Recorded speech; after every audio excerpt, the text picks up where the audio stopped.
अर्थात शिव महापुराण की कथा कहती है कि सत्य में ही शिव है।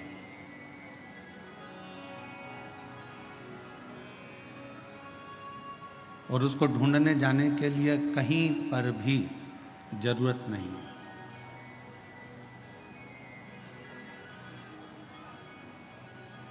यदि आपको शंकर को ढूंढना है, शिव को ढूंढना है, तो आपको कहीं नहीं जाना। कुछ देर मौन होकर एकांत में आप शिव नाम को पुकारना प्रारंभ करो।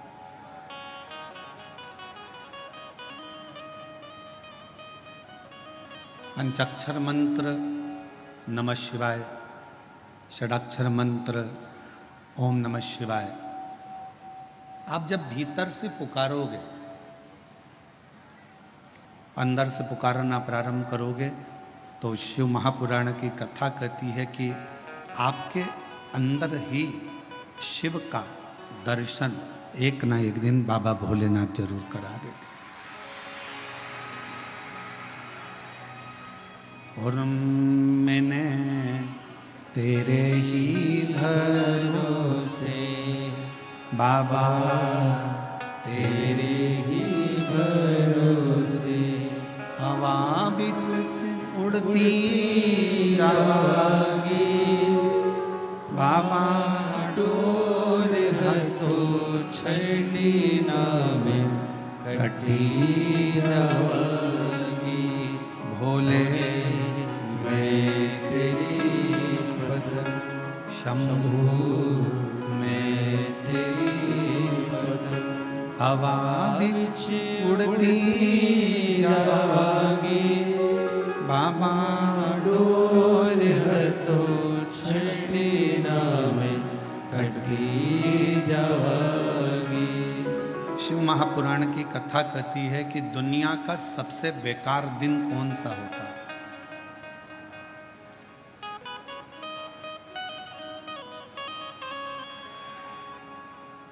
वो कौन सा दिन है जिस दिन को बेकार माना जाता है?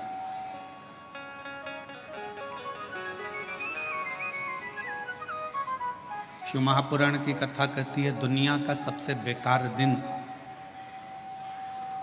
उस दिन माना जाता है जिस दिन आपके चेहरे पर मुस्कुराहट ना हो और आपके मुख पर भगवान का नाम ना हो।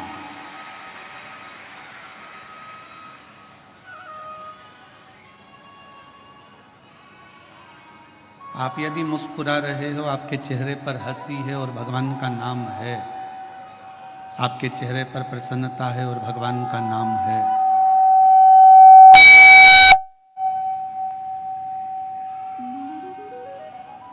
आपके चेहरे पर प्रसन्नता है और आपके मुख पर भगवान शिव का नाम है, हरि विठ्ठल, पांडुरंगा, श्री विठ्ठल, रुक्माई, संत ज्ञानेश्वर, संत तुकाराम जी महाराज, संत नामदेव जी महाराज, या किसी भी रूप में भगवान का कोई भी नाम यदि आपके मुख पर है और आपके चेहरे पर यदि कितना भी टेंशन हो, कितनी भी चिंता हो, कितना भी चिंता, कितना भी टेंशन और उसके बाद भी तुम्हारा चेहरे पर अगर स्माइल है, मुस्कुराहट है, तो समझ लेना कि आज आप सबसे ज्यादा शिव के करीब में।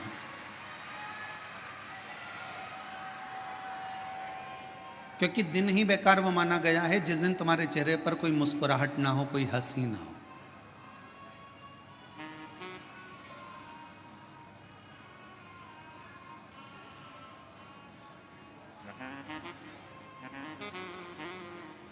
आपके चेहरे की प्रसन्नता भगवान के करीब में लेकर जाती है। एक बात का स्मरण रखिएगा, मैया यशोदा जी ने श्रीमद् भागवत कथा में आपने श्रवण किया होगा, भागवत जी में आपने सुना होगा कि मैया यशोदा जी ने एक बार भगवान कृष्ण पर छड़ी उठा ली थी।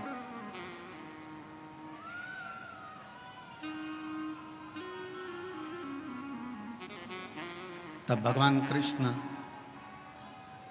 मैया यशोदा जी के पास में नहीं आए।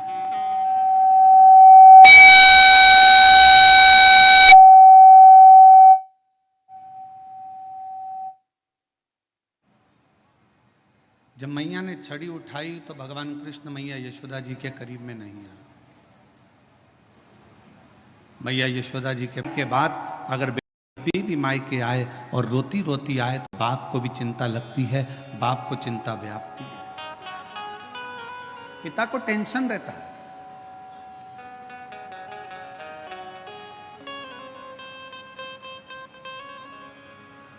अच्छा घर देखा, अच्छा परिवार देखा, अच्छी खुशियां देखी, उसके बाद भी बेटी के चेहरे पर प्रसन्नता नहीं।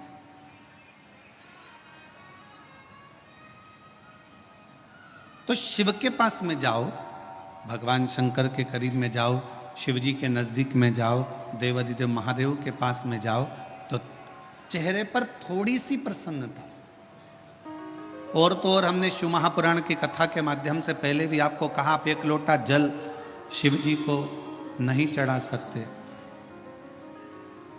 आप भगवान शंकर को अगर एक लोटा जल नहीं चढ़ा सकते, आप भगवान शंकर को बेलपत्र नहीं चढ़ा सकते, आप भगवान शंकर को अगर एक पुष्प भी समर्पित नहीं कर सकते, शंकर के मंदिर में भी नहीं जा सकते, शिव के मंदिर में भी अगर प्रवेश नहीं कर सकते, शंकर के मंदिर में भी, भगवान शिव के द्वार पर मंदिर में भी अगर नहीं जा सकते, तो पहले भी कथा में कहा, फिर कह रहे हैं बेजापुर की इस पवित्र भूमि पर कि शिव के मंदिर भी ना जा सको तो शंकर के मंदिर के सामने से जब निकलो तो थोड़ा सा मुस्कुरा कर निकल जाना, तो भी शिव करुणा कर देते हैं, शिव कृपा कर। थोड़ा सा मुस्कुरा कर निकले, थोड़ा सा मुस्कुरा कर निकलोगे तो भी भगवान शिव करुणा कर देते हैं, कृपा कर देते हैं, दया कर देते हैं।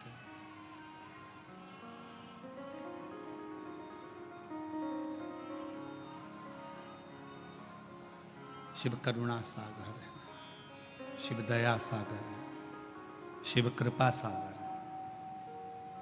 और शंभु शरणे पड़े मांगो घड़ी रे घड़ी, दुख काटो दया करी निदर्शन आपो।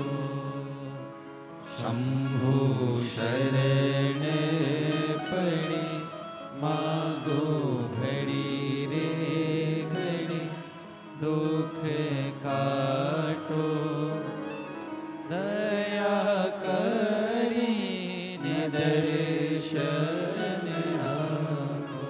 बेजापुर की इस कथा का नाम बेलपत्र शिव पुराण दिया। उसका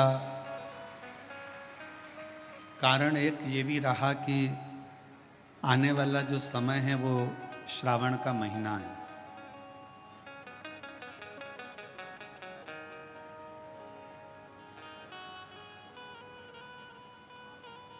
आने वाला जो समय है वो श्रावण का महीना है, और श्रावण के महीने में जब आप और हम प्रवेश करें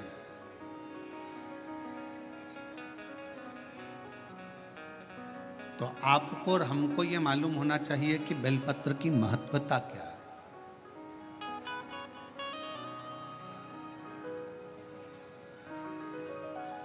संचेती परिवार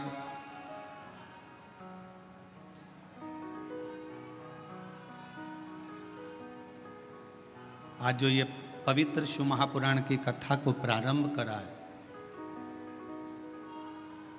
मैं संचेती परिवार को तो बधाई देता ही हूँ, साथ में संपूर्ण देशवासियों को बधाई देता हूँ कि आज गुप्त नवरात्रे के पहले दिन से ये शिव पुराण की कथा प्रारंभ हो रही है। और आप सबको मालूम होगा 4 नवरात्रे होते हैं। उन 4 नवरात्रे में 2 नवरात्रे गुप्त माने गए, और उसमें भी जो आषाढ़ महीने का जो नवरात्रा आता है, जो आज से प्रारंभ हुआ है, कहते हैं अगर कोई स्थिर होकर एकांत में बैठकर भगवान शंकर के नाम का मात्र संबोधन श्रवण कर लेता है, सुन ले, गुनगुना ले, शिव को याद कर ले, तो कहते हैं शिव और शक्ति की दोनों की कृपा उसके ऊपर बनी ही रहती है।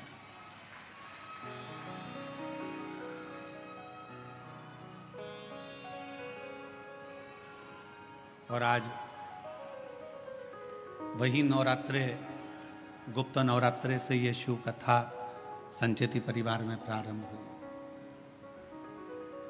और उसमें परिवार को तो साधुता है, पर साथ में बैजापुर वालों के भी कोई 2 लोटे जल का कमाल है, ये पक्का है।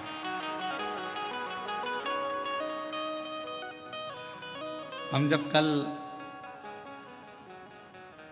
विशाल जी के घर पहुंचे तो वहां पर माता जी कह रही थी विशाल जी की कि गुरु जी 25 साल से शंकर जी की आराधना कर रही हूं और उसका फल आज प्राप्त हुआ है। हम आपको धन्यवाद देते हैं माता जी, बहुत बहुत साधुता है। पुण्य है आपके ससुर के, सास के, और पुण्य है आपके पूर्वजों के, आपके, जो ये पवित्र शिव महापुराण की कथा आपके माध्यम से ये संपूर्ण बैजापुर वालों को श्रवण करने का सौभाग्य है।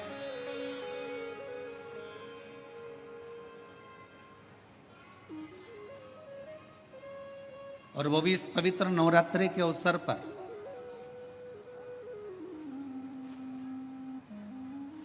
एक बेलपत्र के वृक्ष की महत्वता शिव महापुराण के प्रारंभ ही बता देता है।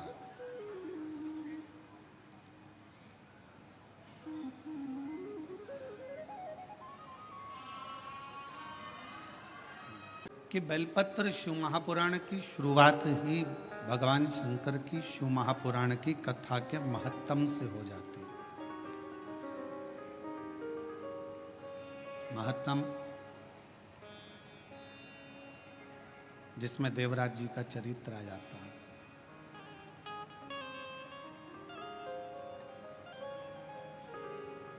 और वो देवराज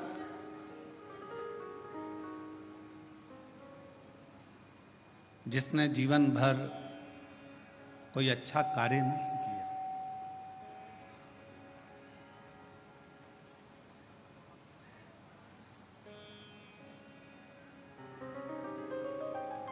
वो देवराज जिसने श्रेष्ठ कोई कर्म नहीं करा,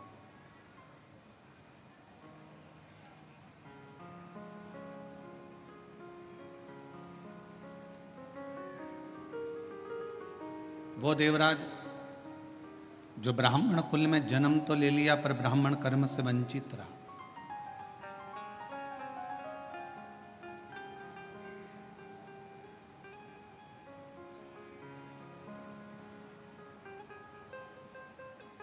और ब्राह्मण कर्म करना, जब तक वो परमात्मा की कृपा ना हो, शिव महापुराण की कथा कहती है कि मानव की देह प्राप्त कर लेना तो सरल है, पर मानव देह प्राप्त करने के बाद इसको भगवान की भक्ति में लगाना ये बहुत कठिन है।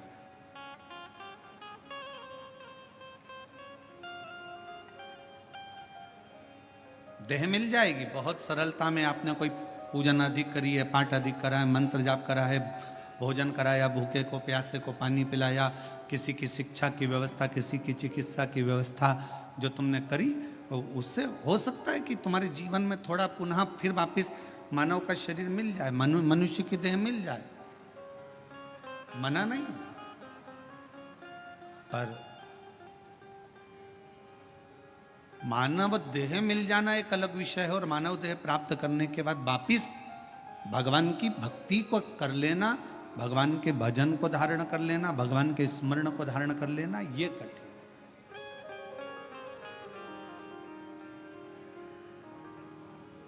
बैजापुर की मेरी जीजियों, बैजापुर के मेरे जीजाओं, मेरी बेटियों, बेटाओं, मेरी माताओं, मेरे भाई, पिता तुल्य पूर्वजों के रूप में स्वयं पिता तुल्य विराजमान सभी बुजुर्ग भाई बहन से भी निवेदन करूंगा कि अगर मनुष्य देह मिली है, मानव का शरीर मिली, आप 24 घंटे भगवान का भजन ना कर सकते हो मत करो। कोई जरूरी नहीं है कि आप 24 घंटे भगवान का नाम लेंगे।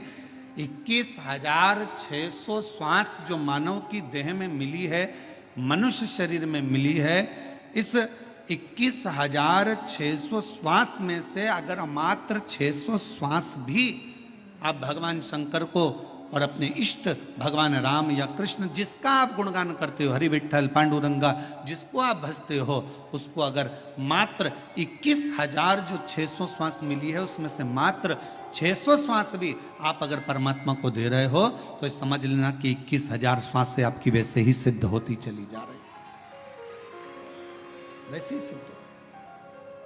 आप जितना जितना भगवान की भक्ति में, जितना जितना भगवान के भजन में, जितना जितना भगवान के नाम में, जितना जितना भगवान के स्मरण में इस जिह्वा को, इस शरीर को, इस मन को लगाएं।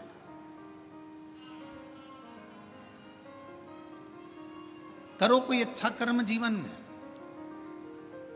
और फिर निवेदन है कि मत बुरे कर्म कर बंदे वरना पछताएगा, भगवान की आंखों से तू बच नहीं पाएगा, तू बच नहीं पाएगा। अरे ओ अज्ञानी मत कर नादानी, अरे ओ अज्ञानी मत कर नादानी। तेरे कर्म का फल भी तू ही पाएगा, जैसा किया तूने तेरे आगे आएगा। मत बुरे कर्म कर बंदे वरना पछताएगा, भगवान की आंखों से तू बच नहीं पाएगा, तू बच नहीं पाएगा। अरे ओ अज्ञानी मत कर नादानी। रहो परिवार में, कुटुंब में, नातों में, रिश्तों में। कोई तुमसे कह दे कि तुम अपना घर छोड़ दो तो कह देना सीवर वाले महाराज ने मना करा, मैं अपना घर नहीं छोड़ सकती। कोई तुमसे कह दे कि तीर्थ में जाकर बैठ जाओ तो मना कर देना, हमारे बस की बात नहीं है तीर्थ में बैठना। कोई तुमसे कहे किसी नदी के तट पर जाकर बैठ जाओ, सन्यासी बन जाओ, संत बन जाओ, साधु बन जाओ, तपस्वी बन जाओ, साधक बन जाओ, उपासक बन जाओ, मना कर देना, हमारे बस का कुछ भी नहीं है। शिव महापुराण की कथा तो कहती है शंकर का एक तत्व अपने भीतर धारण करो। शिव जी अपनी अर्धांगिनी धर्मपत्नी के साथ रहते हैं, शिव जी अपने बच्चों के साथ रहते हैं। 33 कोटि देवताओं में केवल एक देवाधिदेव महादेव ऐसे हैं जो अपने पूरी विथ फैमिली पुजाते हैं। विथ फैमिली, पूरा परिवार। भगवान शंकर किसी देवता का परिवार पूरा पूछते हुए बता दो। 33 कोटि देवताओं में केवल एक शंकर भगवान हैं जिनकी धर्म पत्नी को भी पूजा जाता है, जिनके पुत्र श्री गणेश जी को भी पूजा जाता है, जिनके पुत्र श्री कार्तिकेय बाबा को भी पूजा जाता है, जिनकी बहुएं रिद्धि सिद्धि भी पूजा जाती है, जिनकी बेटी अशोक सुंदरी भी पूजा जाती है, जिनकी कन्याएं जया, विषहरा, शामलीबारी, दौतली देव भी पूजा जाती है, जिनके पोते शुभ और लाभ पूजा जाते हैं, जिनके परपोते अमोद और प्रमोद पूजा जाते हैं। जरा विचार करिएगा कि 33 कोटि देवताओं में केवल एक देव है, देवाधिदेव महादेव, जो अपनी फैमिली के साथ फुल एंजॉय में, आनंद में जिंदगी जीने का तरीका सिखाते हैं। केवल शिव।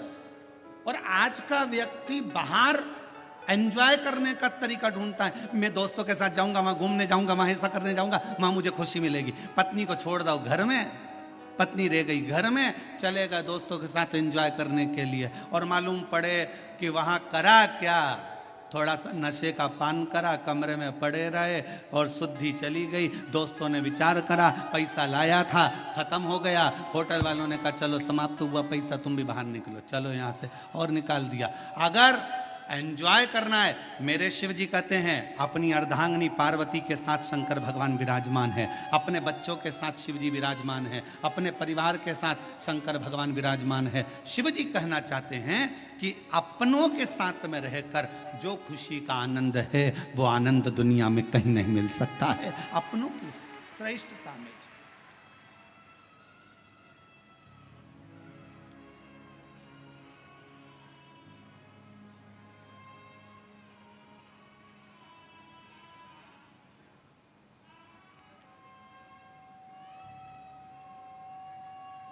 कल हमको बड़ा अच्छा लगा। हम संचेती परिवार में जब आए तो हमने पूछा ही ये सब लोग जो खड़े हैं कौन है? तो कहा, विशाल जी बोल रहे थे ये काका जी हैं, ये काकी जी हैं हमारे। अच्छा, ये हमारे ये हैं, ये हमारे वो हैं। अच्छा, हमें समझ में इतनी प्रसन्नता हो रही थी कि बताओ, पूरा परिवार एक जगह पर, और उसमें भी भगवान की अविरल भक्ति और शिव महापुराण की कथा और बेजापुर का क्षेत्र, ये जीवन का एक आनंद प्रदान करने वाला एक सुख देने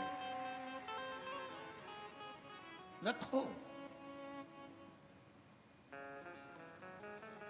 और शंकर जी के परिवार में एक चीज और है, थोड़ा सावधानी रखिएगा, सबको निभा के चलना है। जगत जननी दुर्गा भवानी बैठती है काय पर? जम के बोलो, शेर पर। शंकर भगवान बैठते हैं नंदी पर। शिव जी के गले में सर्प। गणेश जी चूहे पर। कार्तिकेय जी, अरे बोलते तो जाओ, मोर पर।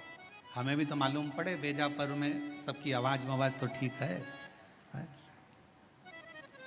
अगर जीजियों की आवाज डाउन होगी तो दिक्कत हमको होगी हो, तो थोड़ा सा दमदारी से बोलो। कार्तिकेय जी काय पर बैठते हैं? मोर पर। अब भाई आवाज इतनी जोरदार आवाज में बोला करो, घर जाके नजर भी उतरवा लिया करो।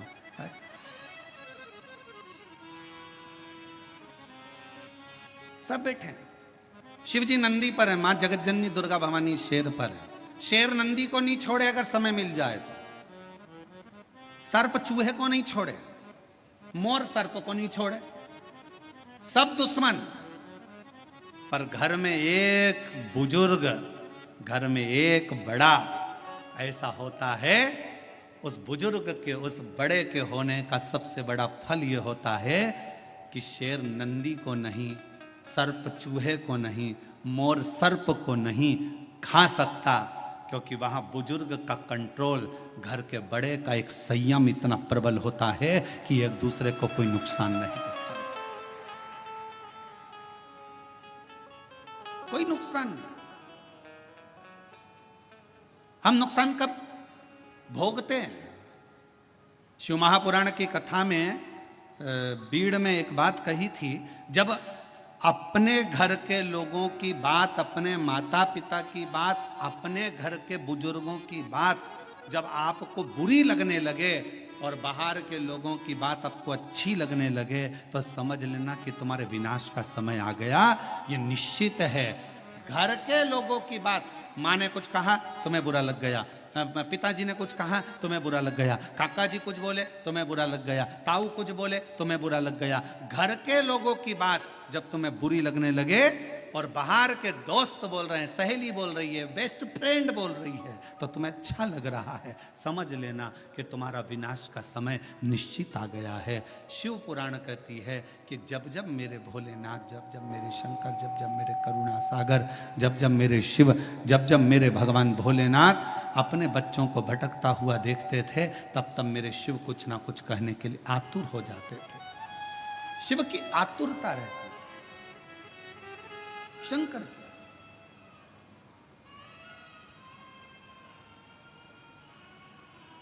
शिव की आतुरता रहती, और शिव शिव है। जब घर के बुजुर्ग, घर के बड़े, और कितना सुंदर संवाद आया है, देखिए शिव महापुराण में देवराज नाम के ब्राह्मण का संवाद आया। देवराज नाम के ब्राह्मण का जो चरित्र वर्णन किया गया, उस संवाद में कहा गया, शिव जी की कथा चल रही है, देवराज ब्राह्मण के घर में जन्म लेने वाला एक बालक है।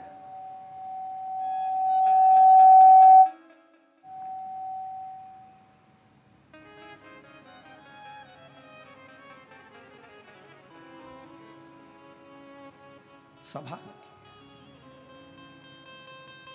और शंकर जी की कथा चल रही है, और ब्राह्मण के घर में जन्म लेने वाला वो देवराज, जिसने कभी जीवन में कभी भगवान का भजन नहीं किया, जिसने कभी जीवन में स्मरण नहीं किया, मंत्र जाप नहीं किया, नाम जाप नहीं किया, नाम स्मरण नहीं किया, वो देवराज जो कभी भगवान की भक्ति से जुड़ा ही नहीं, कभी भगवान के भजन से जुड़ा ही नहीं, वो देवराज चोरी का धन लेकर शिवालय में पहुंच गया, ब्राह्मण जी कथा सुना रहे थे शिव पुराण की, कोई नहीं था, कोई नहीं, मंदिर सुना।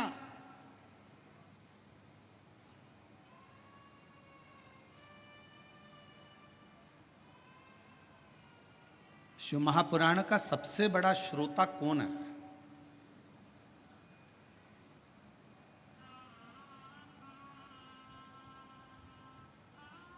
उत्तर दो जल्दी से, बीजापुर की जी जी जी जाऊं।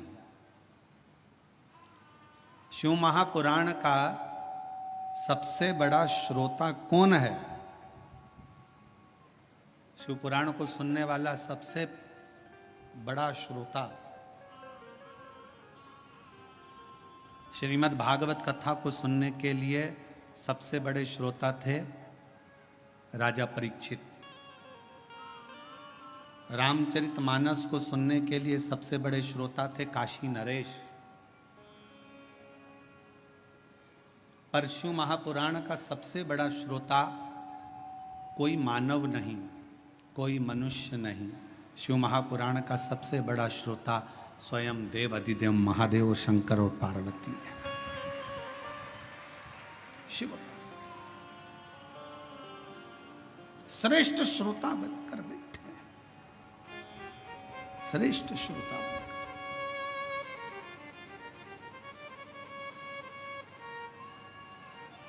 और चित्त भगवान शिव का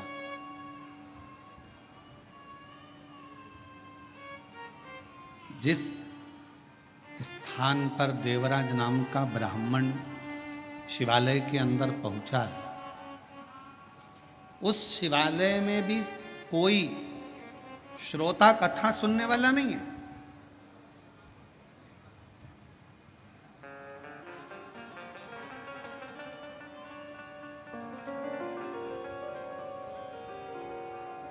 और यदि आप लोगों ने कोरोना महामारी में अगर इस शिव पुराण की कथा को ऑनलाइन सुना होगा टीवी पर, तो आपने उस समय पर भी देखा होगा, उस समय पर भी श्रवण करा होगा कि कोरोना महामारी के समय पर केवल शिव महापुराण की कथा चल रही थी और पूरा प्रांगण पूरा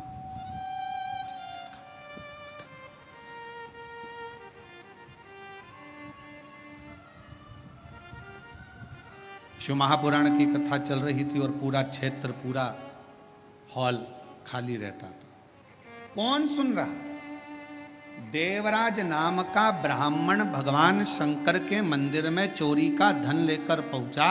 शरीर में ताप हो रहा है, शरीर में कष्ट हो रहा है, तपन हो रही है, बुखार आ रहा है, शरीर तप रहा है। ये शिव महापुराण का महत्तम कर रहा है और चोरी का धन उसके पास में। और उस चोरी के धन में सबसे मूल था रानी के गले का हार, जिसको मंगवाने वाला कोई दूसरा नहीं था।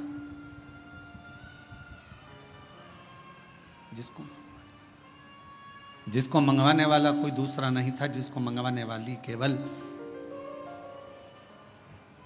देवराज ब्राह्मण जिस एक पर स्त्री के संग में लग गया था, उस पर स्त्री ने उस देवराज से कह दिया था कि मुझे रानी के गले में जो हार पड़ा हुआ है वो हार मुझे ला कर दे।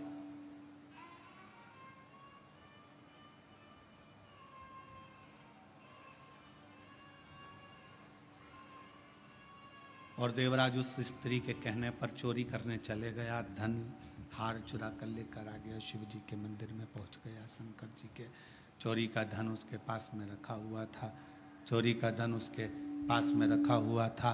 कथा कोई नहीं मंदिर के अंदर, केवल शंकर का शिवलिंग, नंदी और देवराज कथा करने वाला कथा कर रहा।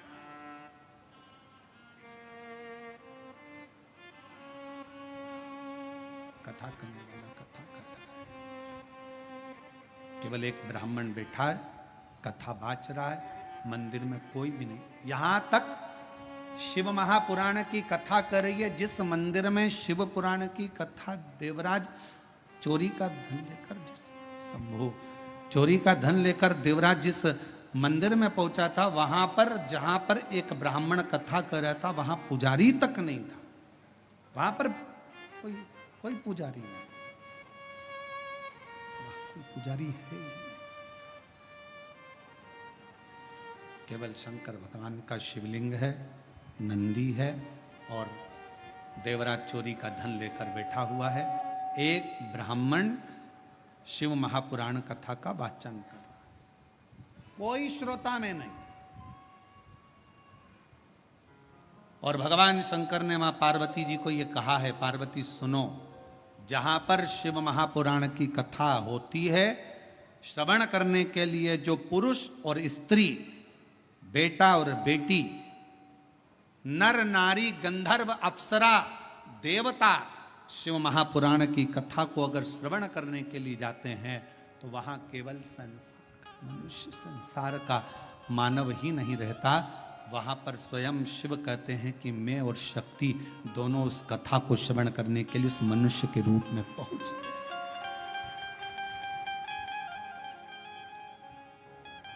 उस कथा को श्रवण करने के लिए मनुष्य के रूप में पहुंच जाते हैं, मनुष्य के रूप, मानव के।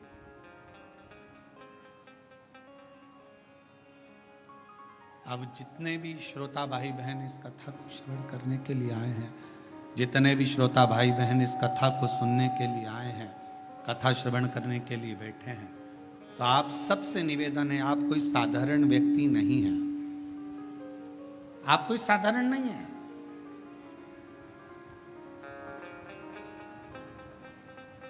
आप मेरे शिव का एक अंश स्वरूप हो, शिव का एक प्रतिबिंब स्वरूप हो।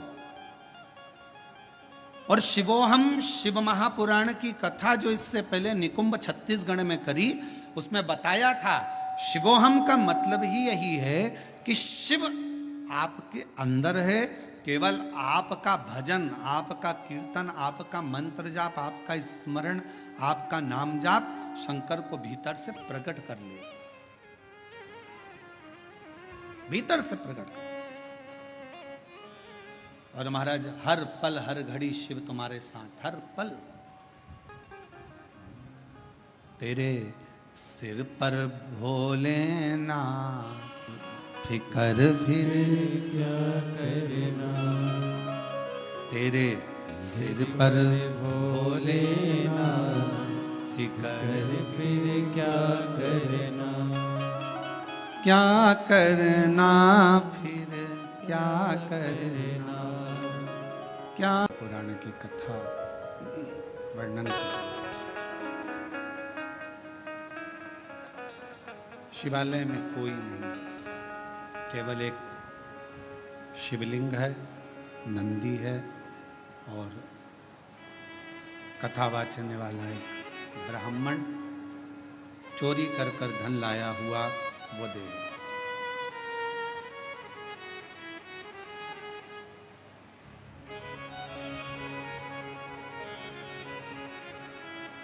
कई लोगों का एक प्रश्न रहता है, गुरुजी हम अकेले मंदिर जाते हैं, मेरे घर का मैं अकेला शिवालय जाता हूँ, पूजन करता हूँ, आराधना करता हूँ, अर्चना करता हूँ, शिव भक्ति करता हूँ, शिव आराधना करता हूँ, शिव पूजन करता हूँ,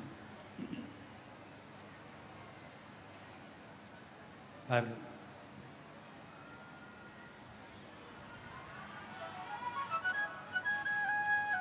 शिव महापुराण की कथा कहती है कि शंकर का जो भक्त है, शिव की जो आराधना करने वाला है, शंकर की जो स्तुति करने वाला है, वो जीवन में कभी अकेला नहीं रहता।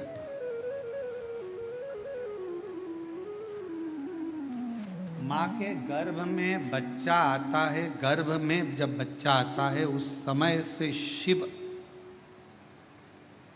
उसकी धड़कन के रूप में उसके अंदर विराजमान हो जाता है।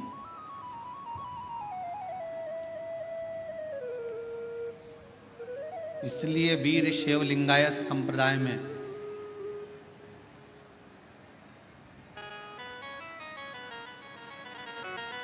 वीर शैव लिंगायत संप्रदाय के अंदर यह बात कही जाती है कि गर्भाधान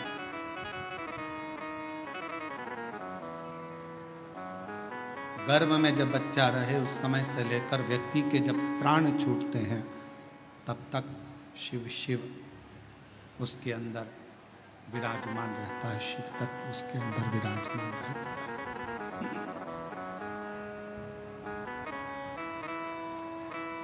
शिव उसके अंदर विराजमान। इसलिए कई लोग कहते हैं कहां से आया कहां जाएगा, तो शिव महापुराण की कथा कहती है कि शिव के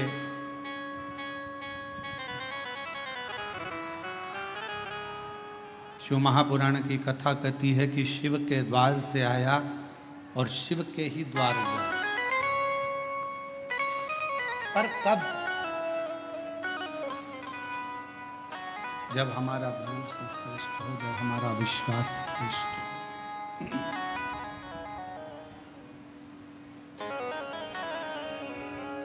जब तक हमारा भरोसा हमारा विश्वास श्रेष्ठ नहीं होता तब तक शिव का मिलना बड़ा मुश्किल। एक पत्र है, अच्छा है, देखिए।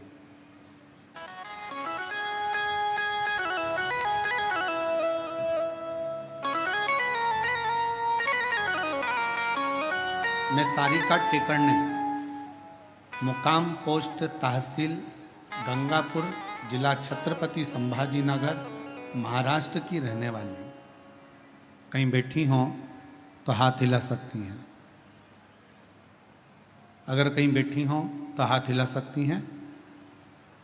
सारिका टेकरने, मुकाम पोस्ट तहसील गंगापुर, जिला छत्रपति संभाजी नगर, महाराष्ट्र की रहने वाली। अगर कहीं बैठी हों तो हाथ हिला सकती हैं। और अगर आई हों और बच्चा आया है साथ में क्या? अगर बच्चा आया हो तो उसको भी ला सकती हैं। आया है, ले आओ उसको भी। पत्र को एलईडी पर, आस्था चैनल पर, एलईडी पर चल रहा है पत्र, एलईडी और आस्था चैनल पर चालू है। आप पत्र को साथ में पढ़ सकते हो। मैं सारिका टेकरने, मुकाम पोस्ट तहसील गंगापुर, जिला छत्रपति संभाजी नगर, महाराष्ट्र की रहने वाली हूँ। मेरा मोबाइल नंबर यह है। एक लोटे जल और शिव भक्ति का वर्णन करूं। मेरा बेटा स्वराज 8 साल का है। 2 साल था तब उसके मुंह में तालू में छेद हो गया था। उसका ऑपरेशन हो गया। ऑपरेशन के बाद से उसको चलने में दिक्कत आने लगी। 1.5 महीने बाद वो कोमा में चले गया। कोमा में जाने के बाद उसको दिखना बंद हो गया। और ऐसा करते करते करते करते सालों हो गए, जिसमें उसकी आंखों की रोशनी भी नहीं थी और कोमा में भी था। तब किसी ने कहा कि लॉकडाउन में कथा आ रही है टीवी पर। हमने उसको पहली बार सुनना प्रारंभ करा और 1 लोटा जल शिव जी को चढ़ाना प्रारंभ करा। जल चढ़ाकर स्वराज को पिला देते और उसके शरीर पर लगा देते। उसको दिखता नहीं, कोमा में शुद्ध नहीं। तब किसी ने कहा कि एक बार सीहोर चलते हैं, वहां से रुद्राक्ष लाते हैं। हम लोग सीहोर गए, वहां से रुद्राक्ष लाए। रुद्राक्ष को तांबे के कलश में गलाते और उसका जल पिलाना प्रारंभ करा। आज मैं बाबा को धन्यवाद देने के लिए आई हूँ कि मेरा 8 साल का बेटा अब उसको दिखाई भी देने लगा और चलना भी आता है। अब वो हर रोज हमारे साथ अमृतसर भगवान के शंकर के मंदिर जाने लगा और शिव जी को जल चढ़ाने लगा। मैं बाबा को यहाँ प्रणाम करने के लिए आई हूँ। एक लाइन अच्छी लिखी है, आप और हम उस लाइन को गुनगुनाते हैं कि लुटा दिया भंडार का शिवा ने, कर दिया माला शिवा ने, जो जैसी भावना लाया ओ ऐसा ही फल पाया। नहीं खाली उसे लौटाया, वो मन ही मन घर। एक पत्र और अच्छा है। मेरा नाम छाया सचिन रोहम है। मैं बेजापुर की रहने वाली हूँ। कहीं बैठी हों तो हाथ हिला सकती हैं। मेरा नाम छाया सचिन रोहम, मैं बेजापुर की रहने वाली हूँ। आए हैं बच्चा आया साथ? हाँ ले आइए। मेरा पुत्र जिसका नाम साईं है 6 साल तक बोल नहीं सकता था। हम लोग दिखाए, डॉक्टरों का इलाज कराए, पर इसकी आवाज नहीं थी। तब किसी ने कहा कि शिव पुराण की कथा आती है, उसको सुनो। बच्चे को भी सुनवाया, कथा भी सुनना प्रारंभ करी। सीहोर गए, वहां से रुद्राक्ष मिला। हर दिन उस रुद्राक्ष का पानी बेटे को पिलाना प्रारंभ करा। आज मैं बाबा को प्रणाम करने के लिए आई हूं कि मेरा बेटा 8 साल का हो गया, अब बोलना प्रारंभ करा। मैं बाबा को धन्यवाद देने के लिए आई हूं, बाबा को प्रणाम करने के लिए। बच्चे को लेकर आ सकते हैं। एक पत्र और बड़ा सुंदर आया है। दीपक, जरा पढ़ के बताओ क्या लिखा है। दीपक एचलावर, एचलावर, ग्राम उमरी, जिला यवतमाल, महाराष्ट्र से हूं। कहीं बैठे हों तो हाथ हिला सकते हैं, आप ही हैं। आ जाइए, जल लेकर, बेलपत्र लेकर जाइए। कुछ समय पहले सालों से एक बीमारी हो गई जिसमें मेरे शरीर पूरा सफेद होने लगा। जगह जगह पर सफेद सफेद दाग हो गए और मेरा पूरा शरीर सफेद हो गया। हम लोग बड़े परेशान हुए, डॉक्टरों की इलाज करवाया, तब भी वो सफेद चर्म रोग ठीक नहीं हुआ। आखिरी में दुख होने लगा। तब मैं सीहोर गया, वहां से रुद्राक्ष लाया। आपके बताए अनुसार विधि पूर्वक रुद्राक्ष को जल में गलाता और पूरे शरीर में लगा लेता। बाबा का गाय के दूध वाला प्रयोग करा, शिवजी को बेलपत्र चढ़ाई और ऑनलाइन शिव महापुराण की कथा को श्रवण करा। आज मेरा शरीर सफेद रोग से मुक्त हो गया, पूरा की पूरा शरीर मेरा अच्छा हो गया। मैं बाबा को यहाँ प्रणाम करने के लिए आया हूँ, बाबा को नमन करने के लिए आया। और तेरी कृपा का क्या है भरोसा, अब किस पर हो जाए, जरा सी हम पर कर दो, ओ जरा सी हम पर कर दो। तेरी कृपा का क्या है भरोसा, कब किस पर हो जाए, जरा सी हम पर कर दो, ओ जरा सी हम पर कर दो। जिस पर भी होगी तेरी करुणा कृपा भगवान। ओम नमः शिवाय।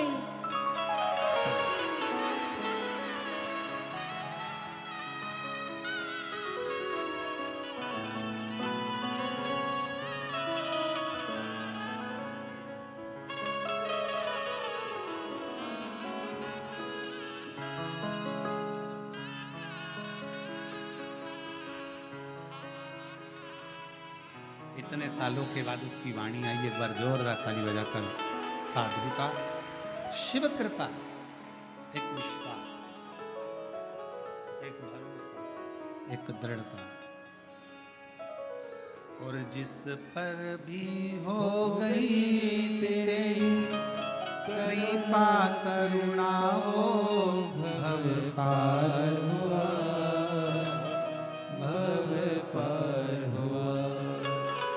पापी हो चाहे जितना, उसका भी बाबा उद्धार हुआ, उद्धार हुआ। गिद्ध अजामिल गणिका जैसे तेरे मन को भाए, जरा सी हम पर कर दो, ओ जरा सी हम पर कर दो। तेरी कृपा का क्या है भरोसा, कब किस पर हो जाए, जरा सी हम पर कर दो, ओ जरा सी हम पर कर दो। कैसी कृपा। शिव को करुणा करना थी, इसलिए देवराज ब्राह्मण को चोरी का सामान लेकर भी शिवालय तक बुला लिया।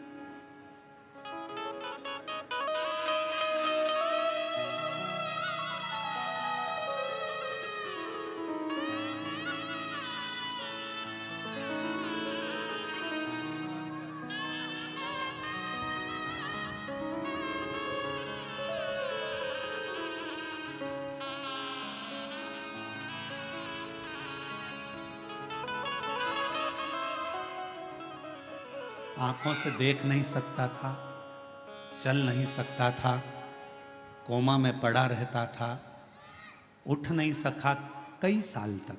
आज बाबा की कृपा से चल भी रहा है, देख भी रहा है और बोल भी रहा है। एक बार जोरदार ताली हो जाता है।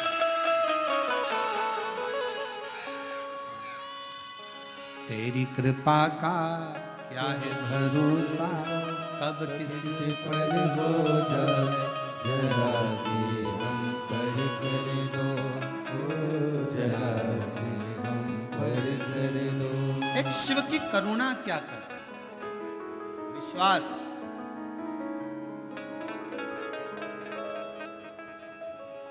कई लोग कहते हैं गुरुजी शिव महापुराण की कथा है, हम कहते हैं जैसे नेत्र शिविर लगता है आंखों का इलाज करवा लो।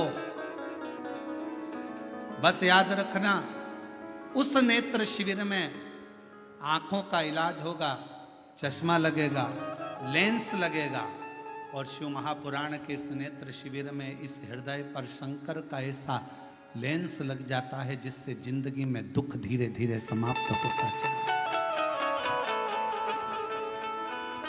धीरे धीरे तकलीफ, कष्ट, दुख समाप्ति की ओर चला जाता है,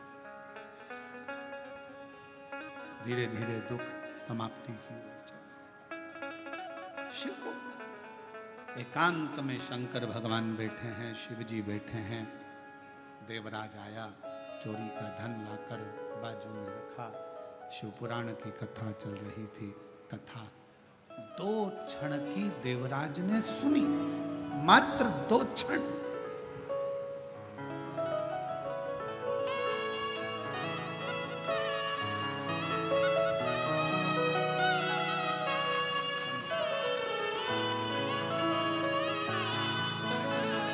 भाई का पूरा शरीर पर सफेद सफेद दाग हो गया था, पूरा चमड़ी का रोग पूरे शरीर पर हो गया था। अब बाबा की कृपा से ठीक है, एक बार हाथ हिला दो। शिव की कृपा से पूर्ण चमड़ी, बाबा की कृपा से चर्म रोग ठीक हुआ। शिव करने से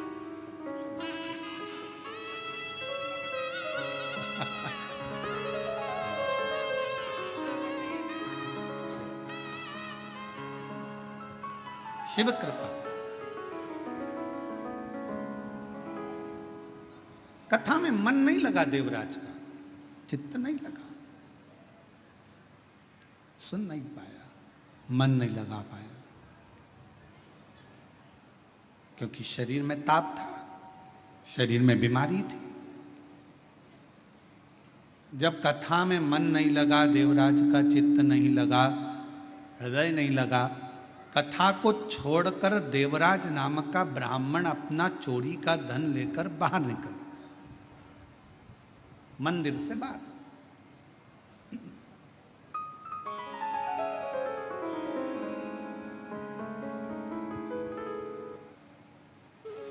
और गया,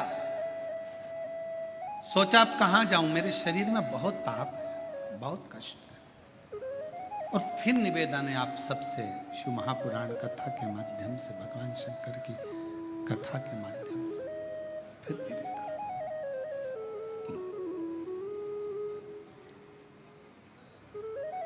जब सारी दुनिया के हाथ जोड़ लो, सबको नमन कर लो, प्रणाम कर लो, सब जगह से जब हार जाओ, सारी दुनिया के हाथ जोड़ लो, सब जगह से जब हार जाओ, सब जगह से जब थक जाओ, तब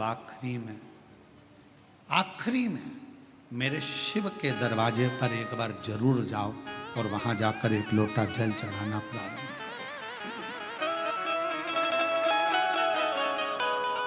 सब जगह से हारने के बाद अंत में शिवालय तक, शंकर तक जरूर पहुंचो, शिव तक।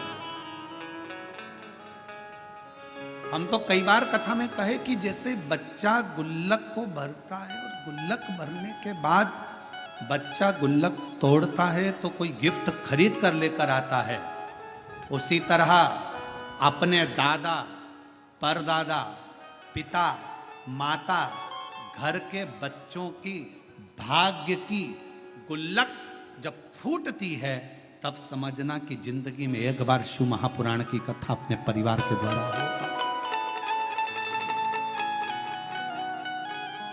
अपने पूर्वजों ने जो पुण्य एकत्रित करा होता है गुल्लक में, दादा परदादा ने, अपने सास ससुर ने, अपने माता पिता ने, अपने पूर्वजों ने जो पुण्य की गुल्लक भरी होती है, वो गुल्लक जब फूटती है तब जाकर अपने परिवार में, अपने गांव में, अपने नगर में, अपने शहर में एक भगवान की कथा श्रवण करने का सौभाग्य प्राप्त हो पाता है। तब एक कथा सुनने का सौभाग्य प्राप्त हो पाता है, तब शिव कथा श्रवण करने का सौभाग्य मिल पाता है। जब उसकी पुण्य की गुल्लक भराए तो समझो कि भगवान की करुणा, भगवान की उदारता, भगवान की कृपा करो। अब करे तो क्या? देवराज चोरी का धन लेकर बेलपत्र के वृक्ष के नीचे बैठ गए। कथा की शुरुआत में बेलपत्र के वृक्ष की महत्वता का वर्णन क्यों करा, किस लिए करा? हम कल्प वृक्ष नहीं देख सकते, हम कल्प वृक्ष की करना, उसकी विचार भी नहीं कर सकते।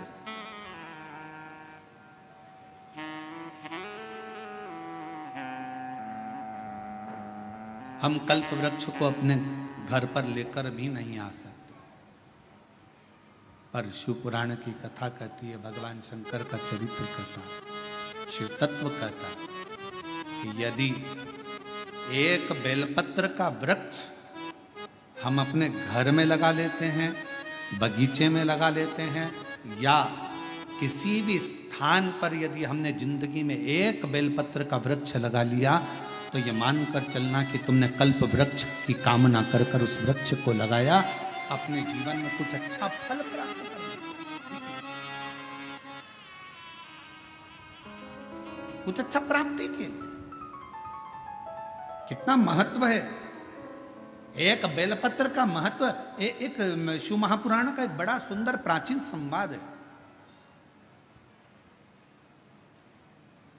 कि एक बालक एक गांव में रहता था जिसका नाम था श्रेष्ठ।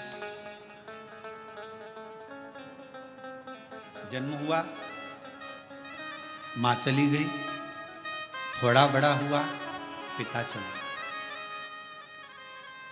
ग्रामीण क्षेत्र में रहने वाला, उसको मालूम नहीं, गांव के लोगों ने उसका पालन पोषण करा, श्रेष्ठ श्रेष्ठ श्रेष्ठ श्रेष्ठ सब उसको पुकारते थे। बच्चा छोटी सी अवस्था से ही गांव के लोगों को शिवालय में सेवा करता हुआ देखता, शंकर की आराधना करता हुआ देखता, तो उसका मन भी शिवमय हो गया। हमारे घर के जो संस्कार होते हैं वो हमारे सामने प्रकट होते हैं।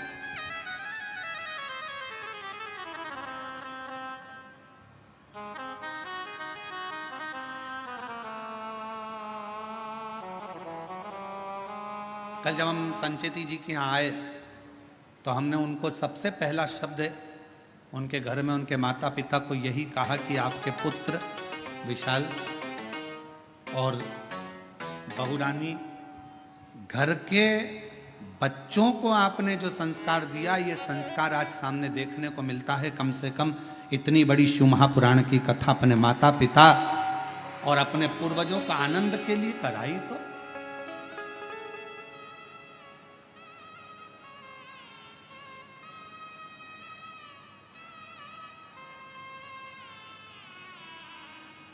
नहीं तो आज के जमाने में बच्चे और शिवपुराण कराना, श्रीमद् भागवत कराना सरल है, रामायण कराना सरल है, पर शिवपुराण की कथा कराना सरल है।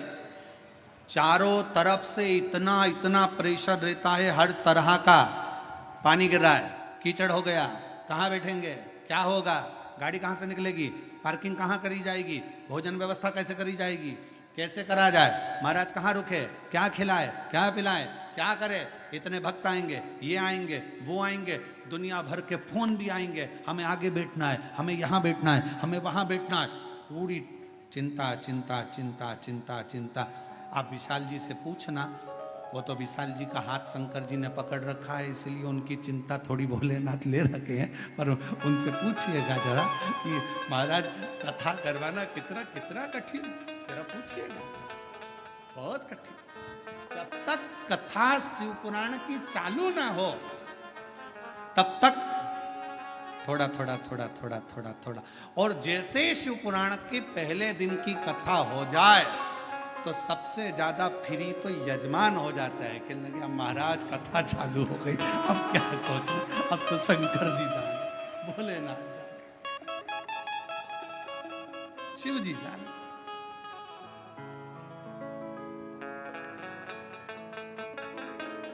और हम तो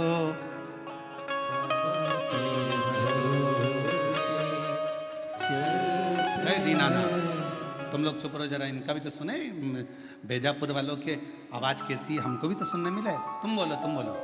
हम तो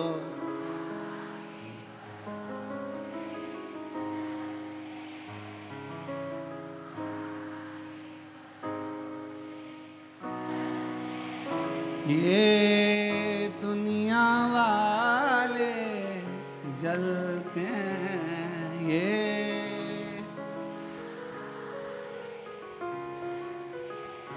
भोले बाबा के भरोसे, डमरू वाले के भरोसे, हम उसके आश्रित श्रेष्ठ छोटा सा बालक। नगर के लोगों ने देखा, गांव के लोगों ने उसको सिखाया, मंदिर जाना, शिवालय, आराधना, अर्चना, भगवत भजन, नाम स्मरण, कीर्तन, मंत्र जाप, चाल। धीरे धीरे बड़ा हो गया। उसने अपनी जिंदगी का एक नियम बड़ा प्रबल लिया, और अपने जीवन का वो सबसे प्रबल नियम श्रेष्ठ ने लिया, प्रतिदिन शंकर जी के मंदिर में एक बेलपत्र समर्पित कर, एक बेलपत्र शिवलिंग पर चढ़ाना।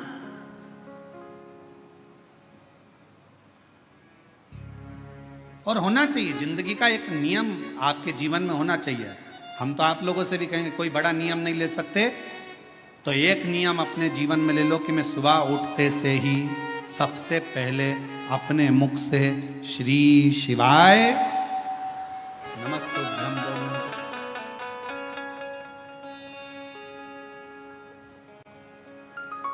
एक नियम धारण करो,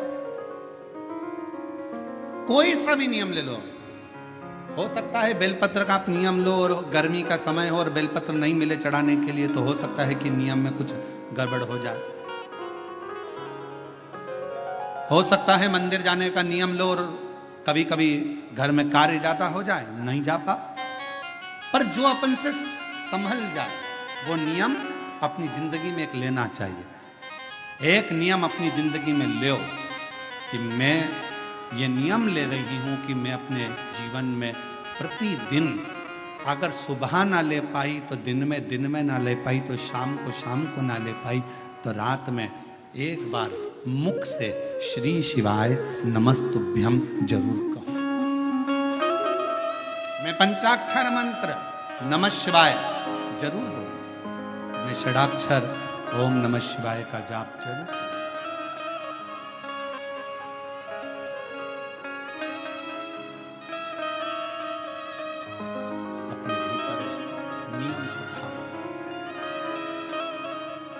श्रेष्ठ बालक बड़ा हो गया,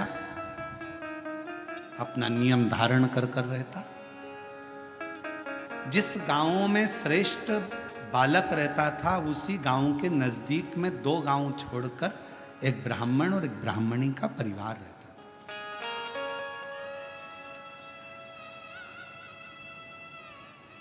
महाराज वो दोनों भगवान के बड़े उपासक थे, पर दोनों के घर में औलाद नहीं थी, संतान का सुख नहीं था।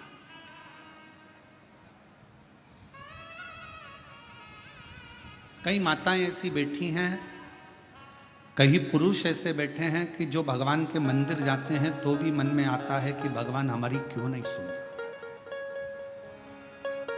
क्या सारा दुख हमारी ही किस्मत में लिख दिया, क्या सारी तकलीफ हमको ही लिख दी? नहीं।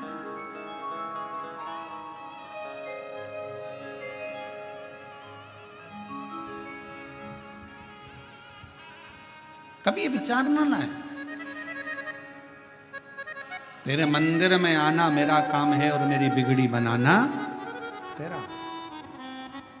आप अपने मन में श्रेष्ठ विचार को लेकर आओ कि बाबा एक ना एक दिन अच्छा करेगा, एक ना एक दिन मेरे जीवन में सुख का पल आए।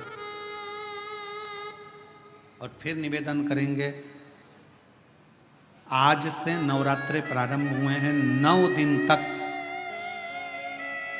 ये गुप्त नवरात्रे के 9 दिन, अगर आपको ऐसा लगता है कि शिवजी आप बाबा मेरी नहीं सुन रहा, बहुत संघर्ष का जीवन चल रहा है, बहुत परेशानी का जीवन चल रहा है, बहुत कष्ट का जीवन चल रहा है और कोई मंजिल, कोई राह, कोई मार्ग दिख ही नहीं रहा, तुम्हारा कैसा भी दुख है, जो आज गुप्त नवरात्रे प्रारंभ हुए हैं 26 तारीख से, 26 जून से, आज से 9 दिन तक का एक नियम ले लो गुप्त नवरात्रे में कि मुझे शिवजी के मंदिर में अशोक सुंदरी वाली जगह पर एक बेलपत्र माँ हेमवती माता के नाम से, कौन सी माता? हेमवती, माँ हेमवती के नाम से एक बेलपत्र अशोक सुंदरी वाली जगह पर समर्पित करूंगी। 9 दिन का एक नियम धारण करो और 12वें या 15वें दिन आप देखिए आपका जो दुख है मेरा बाबा उसको काट कर ही रहे। गुप्त नवरात्रे जो आज से प्रारंभ हुए हैं, गुप्त नवरात्रे जो आषाढ़ महीने का ये गुप्त नवरात्रा है, इस नवरात्रे में हेमवती माता का स्मरण करना, एक बेलपत्र का पूजन करना या एक बेलपत्र के वृक्ष के नीचे आप 9 दिन तक भी, अगर मंदिर तक भी नहीं जा सकते, मंदिर में आप बेलपत्र रखने नहीं जा सकते, तो आपके घर के आंगन में, द्वारे पर, बगीचे में, आपके घर के पास अगर कोई बेलपत्र का पौधा है, वृक्ष है, उस बेलपत्र के वृक्ष के सामने एक बेलपत्र का पत्ता रखकर भी अगर आप उस पर जल चढ़ा रहे हैं या पूजन कर रहे हैं हेमवती माता के नाम से, तो उसका फल आपको मिलेगा। और मान लो बेलपत्र का वृक्ष भी नहीं है, हम मंदिर भी नहीं जा सकते, हम कहीं नहीं जा सकते, घर से बाहर कैसे निकलें, पानी तेज है, जलवृष्टि हो रही है, बहुत सा पानी है, तो क्या करें? अपने घर में जो शिवलिंग है, तुम्हारे घर में अगर जो शिवलिंग है, तुम्हारे घर में जो शिवलिंग विराजमान है, उसी शिवलिंग के साक्षी में, सम्मुख में भी अगर हेमवती माता का नाम लेकर अगर एक बेलपत्र समर्पित करोगे 9 दिवस तक, तो उसका फल मिलेगा जरूर, उसका फल मिलेगा। फिर से बोलो, कौन माता? हेमवती। कौन है ये? शिव महापुराण की कथा कहती है, जब माता पार्वती जी हिमालय राज के घर में प्रगटी और हिमालयों की कंदरा में बैठकर मां पार्वती जी तप साधना में लीन हुई, जितनी परीक्षा भगवान शंकर ले सकते थे, शिव जी ने सारी परीक्षा ली। ब्रह्मदेव परीक्षा लेने आए, भगवान नारायण परीक्षा लेने आए, इंद्रदेव आए, सप्तऋषि आए, सारे साधु संतों को परीक्षा लेने भेजा, पर मां उन परीक्षाओं में पास होती चली गई। तब भगवान शंकर ने दर्शन देकर कहा, पार्वती आज से तुम्हारा नाम हेमवती रहेगा। सुनो पार्वती, तुम्हारे इस नाम की आराधना जो तुम्हारे गुप्त स्वरूप में करेगा, उसको मनवांछित फल की प्राप्ति हो जाएगी। और वो फल, आज कथा अगर प्रारंभ हुई है और आप लोगों को मौका मिला है, तो इस कथा का स्मरण अपने जीवन में जरूर करें। क्या पता भोलेनाथ जी ने बेजापुर वालों पर भारी कृपा करी है, बहुत बड़ी कृपा करी, जो नवरात्र में कथा मिली और आप लोगों को ये कथा का चरित्र श्रवण करने को पहले दिन ही मिल गया। बीच में मिलते तो 2-3 दिन निकल गए होते।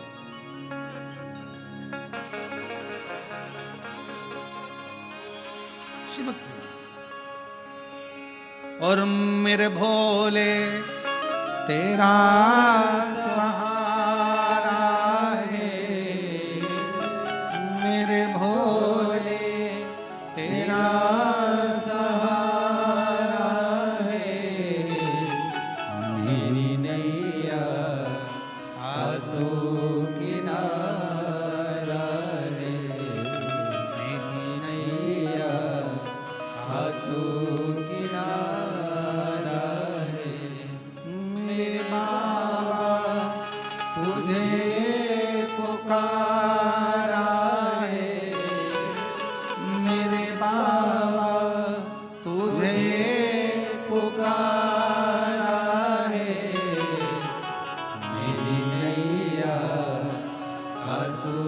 किनारा है मेरी नैया।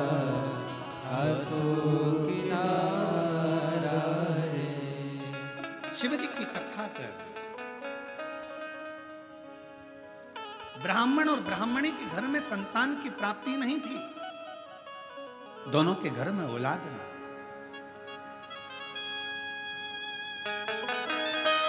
श्रेष्ठ 2 गांव छोड़कर रहता था, जिसका नियम था एक बेलपत्र को समर्पित करना, शिवालय जाना, शंकर जी को एक बेलपत्र बाबा के शिवलिंग को समर्पित करना, बाबा को चढ़ाना, विनय करना, निवेदन करना। एक दिन ब्राह्मणी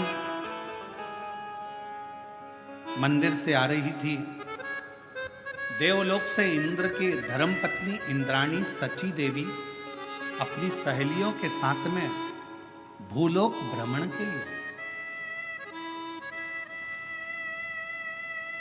मृत्युलोक पे भ्रमण करने आए।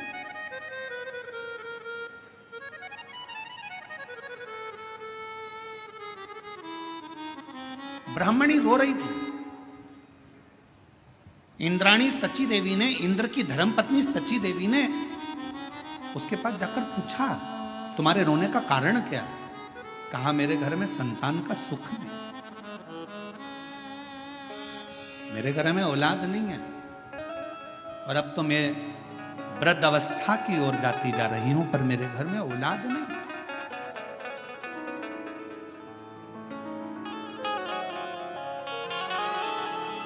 अब मैं किससे कहूं? इंद्राणी सची देवी ने कहा, तुम मुझे पहचानी नहीं हो, मैं इंद्र की धर्मपत्नी हूं सची, मैं इंद्र की धर्मपत्नी हूं इंद्राणी।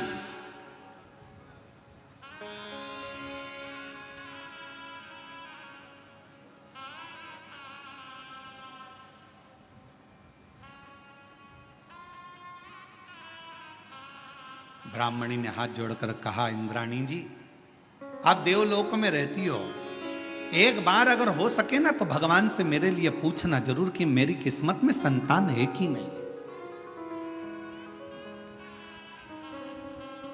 मेरे भाग्य में औलाद है कि नहीं, जरा पूछिएगा, एक बार जरा भगवान से पूछिएगा, उत्तर जरूर देना इंद्राणी जी, आप निवेदन है आपसे, कहिएगा, प्रार्थना है आपसे। जब कई लोगों को बहुत बड़ा रोग हो जाता है, रोग होने के बाद वो कई बार दिखते हैं, मिलते हैं, तो कहते हैं, गुरुजी बहुत कष्ट का जीवन चल रहा है, बहुत रोग हो गया, बहुत बड़ा रोग हो गया गुरुजी, ये मिटेगा कि नहीं मिटेगा?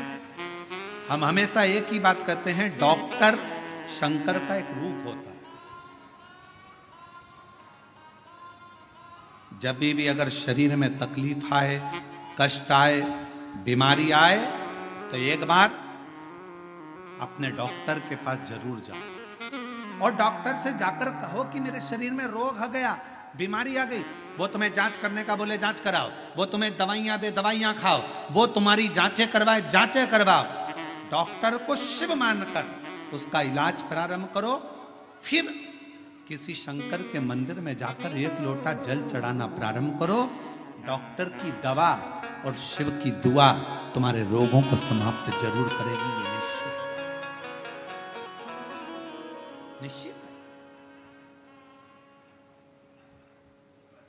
अब कई लोग कहते थे, गुरुजी हम डॉक्टर के पास नहीं जाएंगे, हमको तो ठीक हो, ना ना ना, शिव महापुराण की कथा में शंकर भगवान खुद कहते हैं, जिस समय पर मां जगत जननी जगदम्बा अम्बा स्वयं दुर्गा भवानी ने देखा कि शंकर भगवान के कंठ में विष पहुंच रहा है, तब मां आद्य शक्ति दुर्गा भवानी जगत जननी जगदम्बा औषधि का पिटारा लेकर, स्वयं वेद बनकर, स्वयं डॉक्टर बनकर, औषधि का पिटारा लेकर, मेरी मां आद्य शक्ति जगदम्बा कात्यायनी, स्वयं मां कात्यायनी अपना औषधि का पिटारा लेकर, स्वयं मां जगत जननी डॉक्टर बनकर औषधि का पिटारा लेकर पहुंच गई।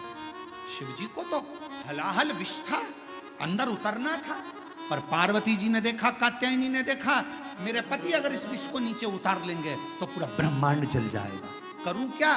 मेरी माँ आद्य शक्ति दुर्गा भवानी जगत जननी दुर्गा माँ स्वयं माँ देवी एक औषधि का पिटारा लेकर जाती हैं, शिव के कंठ पर उस औषधि को अपने हस्त को रख लेती हैं।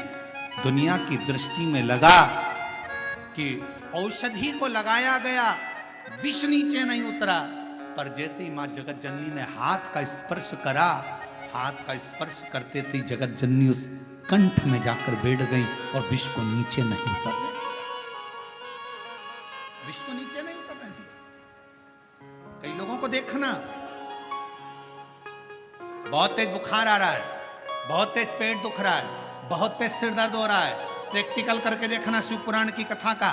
कहीं सियोर वाला महाराज झूठ तो नहीं बोल रहा, प्रैक्टिकल करते रहना चाहिए और प्रैक्टिकल जीवन में जरूर करो। और हमने पहले भी कहा प्रैक्टिकल बहुत जरूरी है। एक महाराज जी प्रवचन दे रहे थे, प्रवचन में कह रहे थे मदिरा नहीं पीना चाहिए, शराब नहीं पीना चाहिए। शराब पीने वाला व्यक्ति गटर में पड़ा होता है, नाली में पड़ा होता है। उसी में महाराज का पहचान वाला बैठा था, उठ के खड़ा हो गया, खड़ा होके बोला, वो महाराज तो इतनी बड़ी बड़ी बातें कह रहा है, तेरा सग्गा भाई पी के तो गटर में पड़ा है, तू हमको ज्ञान दे रहा है, तेरे भाई को क्यों नहीं समझाता? महाराज जी ने कहा, भाई देख मैं मुंह से समझा रहा हूं, मेरा भाई प्रैक्टिकल करके दिखा रहा है, तू कौन सी भाषा में समझेगा ये तेरे ऊपर निर्भर करता है। या तो मुख से समझ जा या मेरे भाई को देखकर समझ जा। इसलिए शिव महापुराण की कथा कथी एक बार प्रैक्टिकल कर कर जरूर देखिएगा।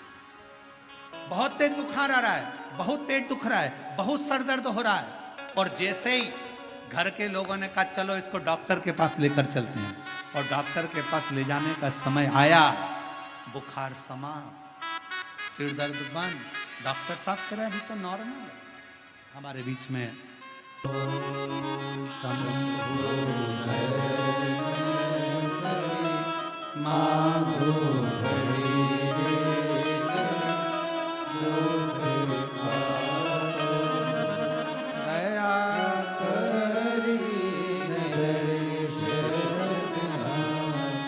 आप प्रैक्टिकल करिएगा। बुखार बहुत तेज है, डॉक्टर के पास जाने का जैसे ही लगेगा बुखार डाउन हो, पेट दर्द कितना भी कर रहा हो, डॉक्टर के पास जाने का आएगा समय, पेट दर्द थोड़ा ठीक हो। शिव का एक स्वरूप डॉक्टर को माना गया, जरूर देखा।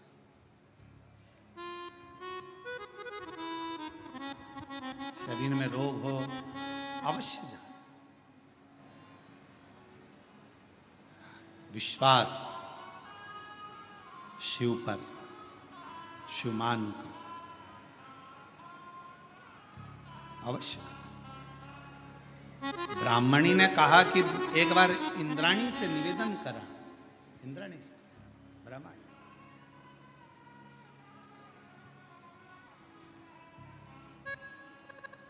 और निवेदन कर कर कहा क्या मेरी किस्मत में संतान का सुख नहीं, मेरे जीवन में क्या मेरे औलाद नहीं हो, क्या मुझे संतान नहीं हो? आप पूछिएगा जाएं तो एक बार उस परमात्मा से विनय करिए।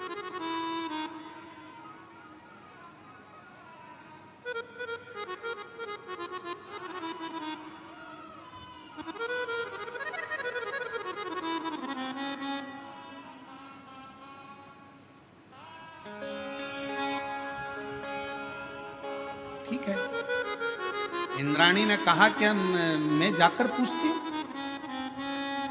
और इंद्राणी गई।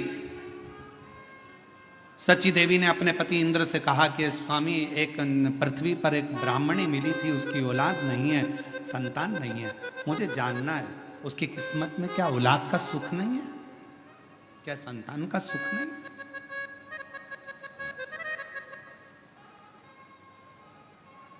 चलो इंद्र और सची देवी इंद्राणी भगवान विष्णु के पास पहुंच गए। भगवान नारायण ने पूछा, इंद्रदेव आए हैं, क्या बात है? और साथ में पहली बार इंद्राणी इस वैकुंठ लोक में, इस स्वर्ग लोक में शेष सैया की साक्षी में तो कभी इंद्राणी आई नहीं, आज पहली बार इंद्राणी आई है, वो भी सची देवी यहां पहुंची। क्यों, किस लिए, कैसे आना हुआ?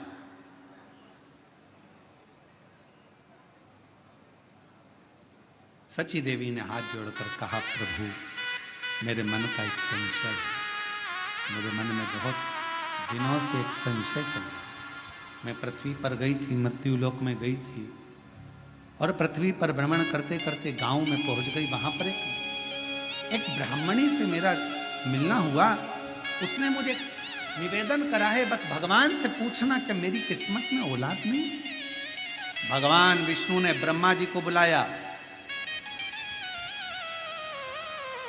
भाग्य देवी को बुलाया, धर्मराज को बुलाया, पूछा बताओ इसके भाग्य में औलाद है कि नहीं। सबने लेखनी देखी, लेखनी देखकर कह दिया कि इसकी किस्मत में औलाद का सुख नहीं है, संतान का सुख नहीं है। इंद्राणी सची देवी की आंख में से जल बहने लगा। बड़ी आस लेकर तो उसने पूछा था। अब मैं उसको जवाब देने नहीं जाऊंगा, क्योंकि अगर मैं बोलने जाऊंगी कि तेरे घर में औलाद का सुख नहीं है, संतान का सुख नहीं है, तो वो मुझे पकड़ लेगी, चरण पड़े लेगी। तुम मुझे औलाद का सुख दीजिए, संतान दीजिए, मुझे वर दीजिए, कुछ भी करो, मेरे घर में संतान का सुख प्राप्त हो, उसके लिए कुछ कार्य करिए। मैं नीचे नहीं जाऊंगी। सची देवी नहीं गई, नीचे गई नहीं, इंद्राणी गई नहीं। समय बीतते बीतते एक दिन वही श्रेष्ठ बालक जो शंकर भगवान का एक नियम लिया था, एक बेलपत्र समर्पित करने का, वो निकल कर जा रहा था। दूसरे गांव से बहुत तेज जलवृष्टि हो रही थी, और बहुत तेज जलवृष्टि में उसने सोचा, कहां रुकूं मैं, कहां?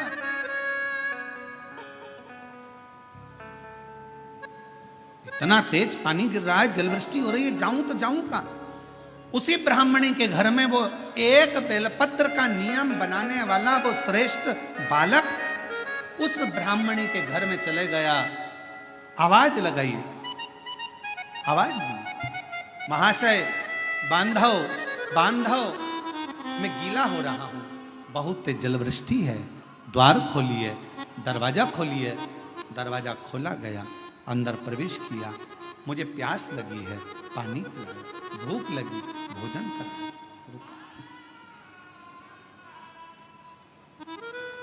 ब्राह्मणी ने भाव से भोजन भी कराया, पानी भी पिलाया। समय निकला,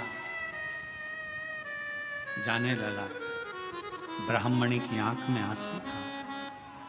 पूछा, मां आप रो रही हो, क्यों, किस लिए? मेरे घर में औलाद नहीं। अरे तो क्यों चिंता करना, क्यों चिंता करना? शिव है ना, शंकर का नाम जपना प्रारंभ करो, तुम्हारे घर में औलाद जरूर आएगी, ये पक्का है। मैं कहता हूं ना मां, तुम्हारे घर में औलाद जरूर आएगी, तुम क्यों चिंता करती हो? चले गया बालक। 4 महीना निकला, ब्राह्मणी का गर्भ ठहर गया। गर्भ ठहर, बच्चे ने जन्म ले लिया। नगाड़े बज रहे हैं, किलकारियां गूंज रही है, पूरा गांव सजाया गया है। ब्राह्मण के घर में इतने सालों के बाद औलाद हुई है। पूरा गांव सजाया गया, नगाड़े बजे, लड्डू बांटे गए, खूब धूम मची। इंद्राणी के कानों में शब्द गया। इंद्राणी पृथ्वी पर भ्रमण करने फिर आई। इंद्राणी भ्रमण करते करते जैसी पृथ्वी पर आई और आते से उसने देखा कि कि यहाँ इतना नगाड़ा क्यों बज रहा है, तो कहा इसके घर में संतान हुई है, पुत्र हुआ है। संतान? हाँ। इंद्राणी बोलती, हो ही नहीं सकता कि इसके घर में औलाद हो जाए। इंद्राणी गई वापिस इंद्रदेव के पास। महाराज महाराज, इंद्रदेव ने पूछा क्या हुआ? अपन भगवान विष्णु के यहाँ गए थे और भगवान विष्णु ने धर्मराज को बुलाया था, भाग्य देवी को बुलाया था, ब्रह्मा जी को बुलाया था और पूछा था क्या औलाद का सुख है? सबने मना करा था। एक बार वापिस चलो, फिर वापिस गए। भगवान नारायण के पास में जाकर इंद्राणी ने कहा, प्रभु आपने तो कहा था कि उस ब्राह्मण के घर में औलाद का सुख नहीं है, संतान का सुख नहीं है। भाग्य देवी ने देखकर कहा था कि औलाद नहीं होगी, धर्मराज ने कहा था इसके घर में औलाद नहीं होगी, ब्रह्मा जी ने लेखनी देखकर कहा था इसके घर में औलाद नहीं होगी, फिर ये औलाद का सुख कहां से आ गया? तब भगवान नारायण ने कहा, ब्रह्मणी, ऐ सची देवी, जो देवता भी लेख को नहीं पलट सकते, वो शंकर का एक भक्त उस लेख को पलट सकता।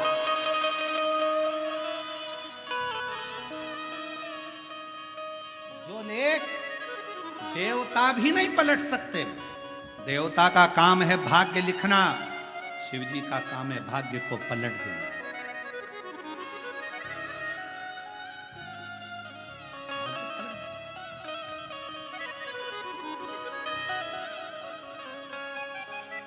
भोलेनाथ नमन चरणों में स्वीकार कीजिए, सबका किया है मेरा भी उद्धार कीजिए, उद्धार कीजिए।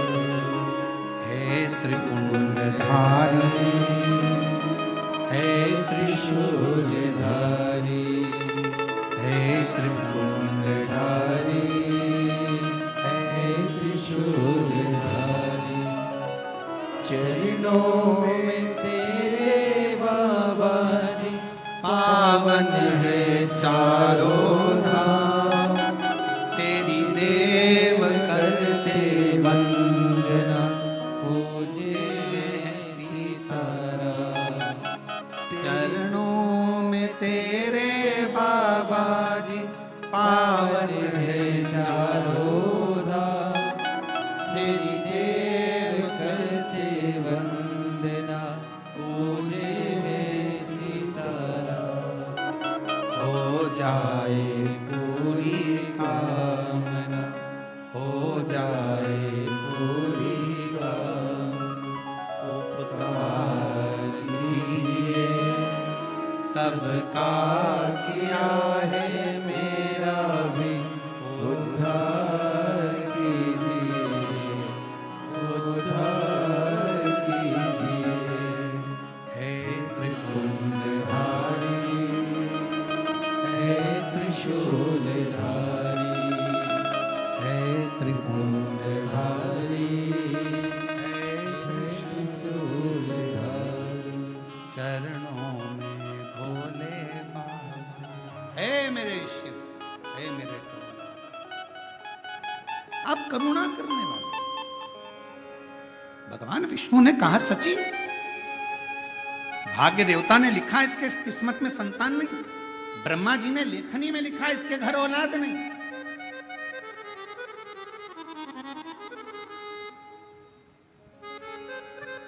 अच्छा, ब्रह्मा जी और भगवान शंकर के आपस में अगर संबंध देखे जाएं तो जरा विचार करिएगा। ब्रह्मा जी ने शिव जी को कई बार अपशब्द कहा है।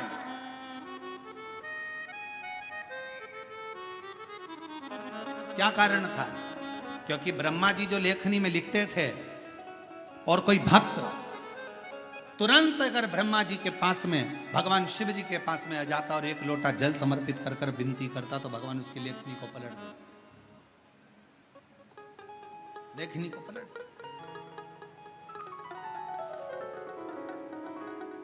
चरणों में तेरे बाबा जी पावन है चारों धाम, तेरी देव करते पूजे सीताराम।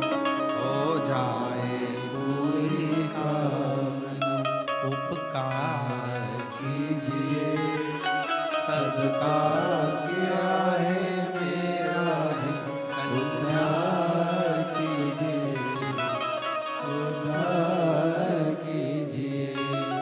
हे त्रिपुंडधारी, हे त्रिशूलधारी, हे त्रिपुंडधारी, हे त्रिशूलधारी। हे सची देवी, इनकी किस्मत में औलाद नहीं थी, संतान नहीं थी, पर एक शिव भक्त जिसने एक बेलपत्र चढ़ाने का नियम अपनी जिंदगी में धारण करा था, वो शिवभक्त श्रेष्ठ नाम का बालक इनके घर में पहुंच गया। उसके कारण इनका भाग्य पलट गया और जो नहीं था किस्मत में वो भी किस्मत में प्राप्त हो।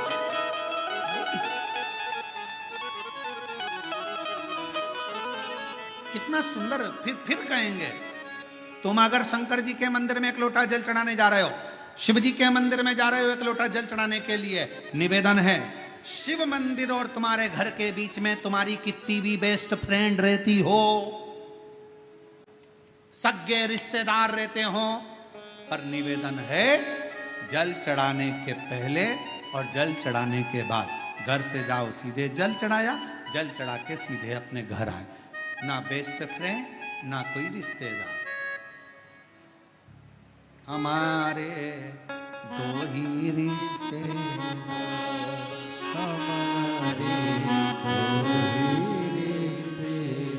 एक हमारे भोले बाबा, एक हमारे भोले बाबा, और दूजी गौरा रानी सरकार। हमारे दो ही रिश्तेदार, हमारे दो ही रिश्तेदार। हम मंदिर से घर, घर से मंदिर, कहीं नहीं रुकना, कहीं पर नहीं, केवल मंदिर भाई मंदिर से। हम तो लोग कुबेरेश्वर धाम आते हैं तो उनसे भी कहते हैं, आए हो ना बाबा के धाम, यहाँ वहाँ नहीं भटकना, बाबा के धाम आओ, जल चढ़ाओ, कंकर शंकर पूजन करो, रुद्राक्ष लो, अपने घर जाओ, कहीं भटकना। शिव कथा कर रही, देवराज नाम का ब्राह्मण बेलपत्र के वृक्ष के नीचे प्राणों को त्याग दिया, शिव के धाम चला गया। बिंदुग नाम का ब्राह्मण जल में डूबकर मरा। पत्नी चंचुला देवी ने शिव पुराण की कथा कराई। ईसर गोरा शिव पार्वती बने, कथा श्रवण करने के लिए चले। हमारे बीच में ईसर गोरा जी आए और हमारे बीच में पूज्य श्री हरिभक्त श्री रामगिरी महाराज जी आए हैं। मैं निवेदन करूंगा आपका 2 मिनट का आशीष वचन सभी शिव भक्तों को प्राप्त हो। थोड़ा इधर कर लो, एक साइड उधर कर लो, हाँ थोड़ा सा। हमारे बीच में श्री हरिभक्त श्री रामगिरी महाराज जी आए हैं। 2 मिनट का आशीष वचन उनका लेकर फिर आरती का क्रम अपन प्रारंभ करेंगे। प्रथम दिवस की कथा बेलपत्र शिव महापुराण की कथा चल रही है।